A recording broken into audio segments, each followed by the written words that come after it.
How's it going, everyone, and welcome to another video. Today we're looking at a couple of the best pieces of jewelry you can go for and get easily without having to use Azoth Inductors and Crafters, so you can get yourself some best-in-slot jewelry for a fraction of the cost you'll find it for on the trade post.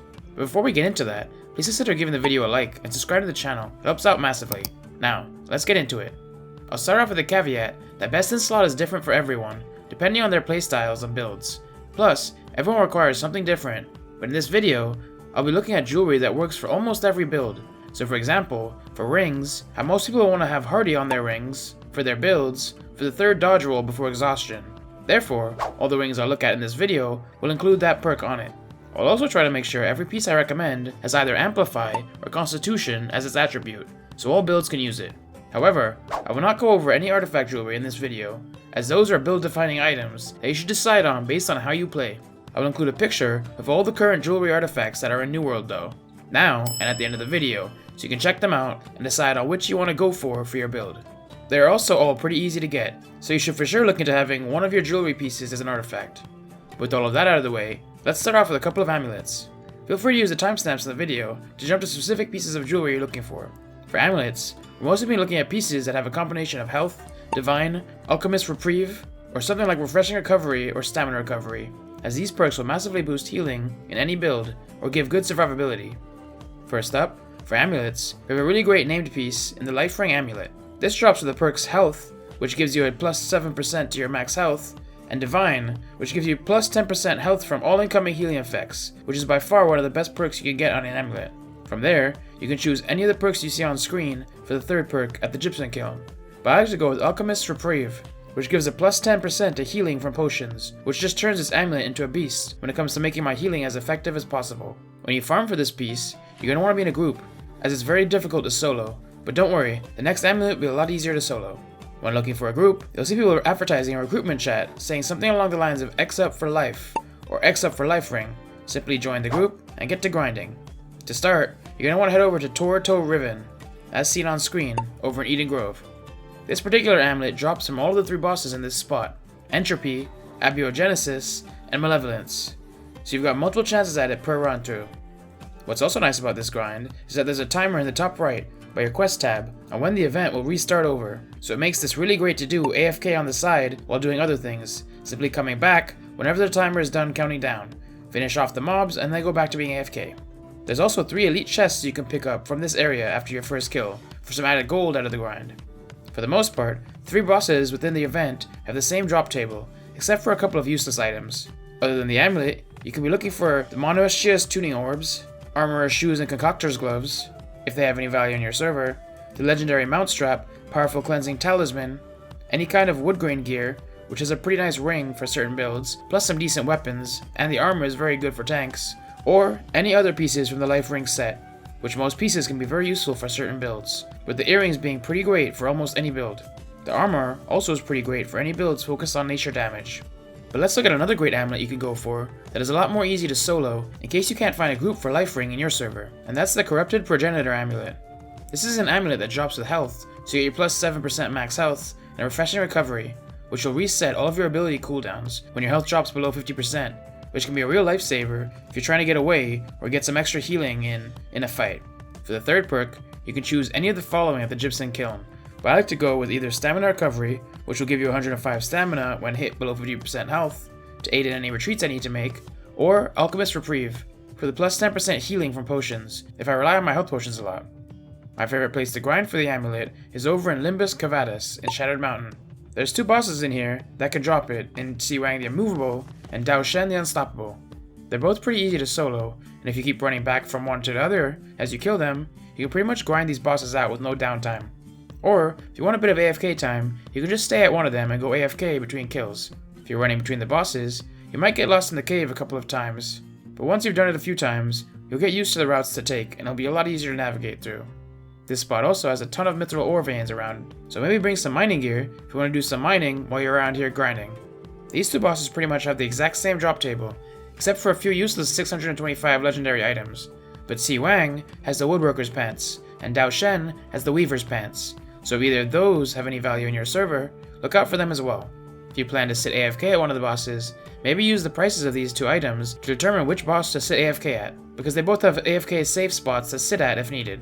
Other than that, you can also look out for other pieces from the Corrupted Progenitor set from these bosses if you still need them, which has some pretty useful weapons and great armor if you have a build that relies on void damage. Next up, let's look at some earrings you can get. A really great perk to look out for on earrings is Healthy Toast, which makes it so you gain 15% of your health whenever you drink a mana potion, essentially giving you another healing source, which really comes in handy. Because of that, I mainly look at earrings that have this, and I like to pair it with a Refreshing Toast, which will lower my potions cooldowns by 10%, allowing me to be able to pop my potions faster. And something like Regeneration, which gives you plus 0.52% health per second, which really comes in handy in battles when you're trying to escape death. The earrings I will show you are all able to follow this trio of perks, but you can always choose a different third perk if you prefer to. Other great options you could look out for include Healing Heart if you find yourself using your Heart Rune a lot, as it gives you 10% of your max health every time you use it, and a great option for that would be Carotene Earrings. Or even a perk like Empowering Toast if you don't hit Empower Cap with your build, as it'll give you 10% Empower every time you drink a potion with a 10-second cooldown. But that could be a very useful perk for some builds as well. If you want to go that route, Azoth Crystal Earrings would be a great option for you. Now, onto the earrings I like to go for. First up, we got the Life Ring Earrings. These drop with Regenerating, giving you a small health bump every second, and Healthy Toast, turning your mana pots into a 15% health bump. I like to throw Refreshing Toast on there as a third perk to get my potions available again 10% faster, but Healing Heart is also a nice option if you want to turn your Heart Rune into a 10% health bump. Refreshing is also an option for some builds. If you don't already have 4 of them on your armor, you could put this as a third perk to get your abilities back 4% faster. What's amazing about these earrings is that they drop from the same 3 bosses that drop the Life Ring Amulet, so you can grind for both of these at the same time, killing 2 birds with 1 stone, having you walk away with 2 best-in-slot pieces of jewelry from 1 grind. If you use timestamps to get here, and don't know how to get these bosses, you're going to want to head over to Torto Riven as seen on screen, over in Eden Grove. These earrings drop from all 3 of the bosses in this spot, Entropy, Abiogenesis, and Malevolence, so you've got multiple chances at it per run. What's also nice about this grind is that there's a timer in the top right by your quest tab on when the event will restart over, so it makes this really great to do AFK on the side while doing other things. Simply come back whenever the timer is done counting down, finish off the mobs, and go back to being AFK. There's also 3 elite chests you can pick up in this area after your first kill for some added gold on top of your grind. You will want to do this grind in a group though, as it's very difficult to solo. You'll see messages like X Life or X Life Ring in recruitment chat. Simply join a group and get to grinding.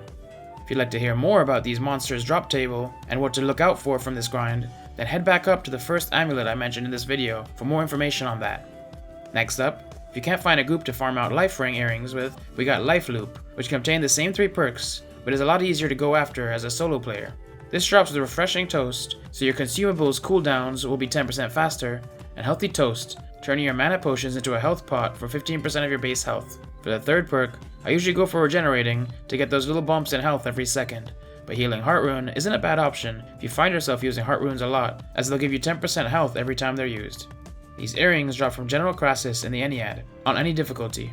But don't worry, if you don't want to run through expeditions, you don't have to get these. You can simply craft them at the Gypsum Kiln for 3,500 dense Ennead material with level 1 jewelry crafting.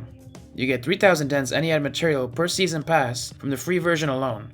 So if you don't have enough already, just keep grinding out your passes, and you'll get it sooner or later for very little effort. If you don't want to wait though, just go run through the Ennead until you get it. You don't even need to have the expedition mutated, so runs will be quick, and with the cross-server group finder, it shouldn't take too much time or effort to find a group. A quick shout out to Lieutenant's Earrings, for you war players out there. These can achieve the same 3 perk combo and drop from the war spoil containers, so if you're in a lot of wars, this is another way to grind out some earrings with those perks. And finally, let's look at some rings you can go for. For the rings, we're mainly looking for some kind of combination of Hardy, a damage boosting perk, and then the third perk is kind of a lottery depending on the kind of player you are.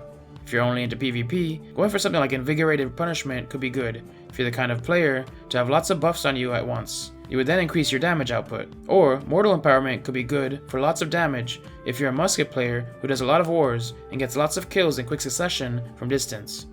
I even like to throw Leeching on there if I find I don't have any healing skills in my build, just for that little bit of extra healing I get for my damage output. Or, if you're not fully sure on your build yet, something like Keen Awareness for that added chance at hitting your crits is always useful. But rings will for sure be the hardest of the bunch for me to recommend certain pieces for, as it depends so much on your build, but I'll give a couple that have a lot of utility. For starters, I like to run the Azoth Crystal Ring. This drops with Hardy, so you'll get your plus 10% max stamina to allow you your third dodge roll before exhaustion, and leeching for a 7.1% heal on all damage you deal, excluding persistent damage or damage over time effects. When it comes to choosing your third perk for this ring, you have all of these options, but I would go for a damage boosting perk for the damage your build focuses around. So for me, I would go with fire damage to get that plus 7.1% fire damage. This is a solid piece to start off with, and it's really easy to make, as it only requires 3,500 dense mutator materia to craft, and you don't even need any jewelry crafting levels to do so. And don't worry, you don't need to grind out expeditions to get this materia, as you'll get it for free from the free version of the season pass each season.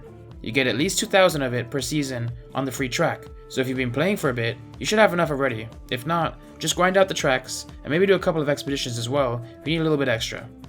You could also get this ring to drop for most of the mobs in the Savage Divide expedition, but you need to be on at least mutation level of 2 for it to drop. So if you feel comfortable doing it that way, you can get it like that, or just craft it. If you do go about grinding it from the expedition, you should also be on the lookout for the legendary mount strap, Powerful Cavalier Crest, which will allow you to summon your mount a lot faster in game, which is an amazing item to have, and can be the difference between life and death in a lot of situations. This also drops from all the monsters in the Savage Divide expedition when you're on mutated level 1 or higher. And then finally, we got the Deep River Ring. This drops with Hardy, so you can get your extra dodge roll off, and Purifying Heart Rune to turn your Heart Rune into another source of healing. When it comes to choosing your third perk for this ring, you have all of these options, but I would go for a damage boosting perk, for the damage your build focuses around. This ring drops from 2 different areas in Reekwater, but both are high level elite zones, so a group is highly recommended for this grind. The first spot is over at the Eternal Pools. The 2 main bosses here, Pride of the Trees and Virigilon the Rootbound, both have a chance to drop this. Or, you can head over to where the Siren Queen trial goes down, and as you run through Forecastle Drift towards the Spire of Melpomene, 6 different bosses have a chance at dropping this. Pretty much any boss with the name Siren in it has a chance for it to drop. So for example, the Siren's Fist. These zones are difficult, but you can always check in recruitment chat if anyone's running any elite chest runs through the pools or by sirens, or even start a group of your own to grind it out, if you really want to. A special quick shout out to the Order of Service ring, for you PvPers out there. This is great if you want to have Immortal Empowerment on your ring, to get those crazy stacks of damage in PvP, and you get this ring from the PvP rewards track. But that covers a couple of each pieces of jewelry you can get in New World, easily, that are pretty much best in slot for a wide variety of builds. Going about getting these items can save you insane amounts of gold versus having each piece crafted for you with Azoth Inductors from crafters, or on the trade post. I do believe you should still try to implement one jewelry artifact into your build though, so I'll leave an image on screen now of all the current ones out there, so you can decide on which you will use before going to grind for the 2 other pieces of jewelry you want. But did I miss any good jewelry you like? If so, let me know in the comments below, and if the video was of any help to you, please consider giving the video a like and subscribe to the channel. It helps out massively. But until next time, have a good one. Thanks for watching another video, and a massive shout out to all the channel members and patrons who help support the channel. If you'd like to learn how to make gold by grinding mobs in New World to spend on the rest of your gear, click on the video to the left. Or, if you'd like to follow me on a lore journey to the main story quests in New World, click on the series to the right.